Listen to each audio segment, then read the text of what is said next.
হবিগঞ্জের মাধবপুরে লাইনচ্যুত ৬টি ওয়াগন উদ্ধার করা হয়েছে। এতে দুর্ঘটনার প্রায় ১৮ ঘণ্টা পর স্বাভাবিক হয়েছে সিলেটের সঙ্গে সারা দেশের রেল যোগাযোগ। দুর্ঘটনার কারণ অনুসন্ধানে গঠন করা হয়েছে ৫ সদস্যের কমিটি। এদিকে কয়েকটি ট্রেনে দেখা দিয়েছে শিডিউল বিপর্যয়।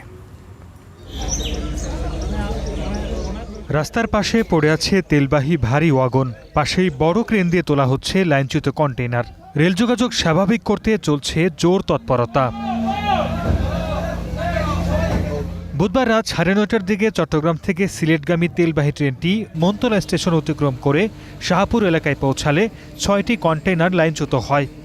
বাড়ি যাইতেছি, হঠাৎ করে বিকট আওয়াজ, তখন আমরা এদিকে যাইতেছি, আটকা দেখি গাড়ি লাইনচ্যুত হয়ে গেছে গা, এদিকে হাইলা ডুলে গেছে গা।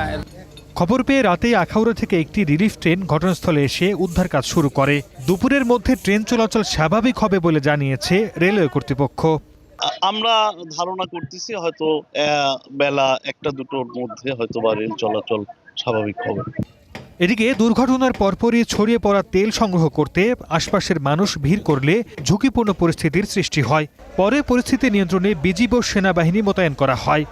এখানে আমরা যেগুলো তেল অপচয় হচ্ছিল, পড়ে যাচ্ছিল, সেগুলো সংগ্রহ করতে সক্ষম হয়েছি, যার আনুমানিক পরিমাণ হচ্ছে ১,০০০ লিটার মতো ডিজেল আমরা সংগ্রহ করেছি। এদিকে সিলেটের সঙ্গে সারা দেশের রেল যোগাযোগ বন্ধ থাকায় কয়েকটি স্থানে দেখা দিয়েছে শিডিউল বিপর্যয়। দুর্ঘটনার কারণ অনুসন্ধানে ৫ সদস্যের তদন্ত কমিটি গঠন করা হয়েছে। আগামী ৩ কার্যদিবসের মধ্যে প্রতিবেদন জমা দিতে নির্দেশ দেওয়া হয়েছে কমিটিকে। Desk report, star news.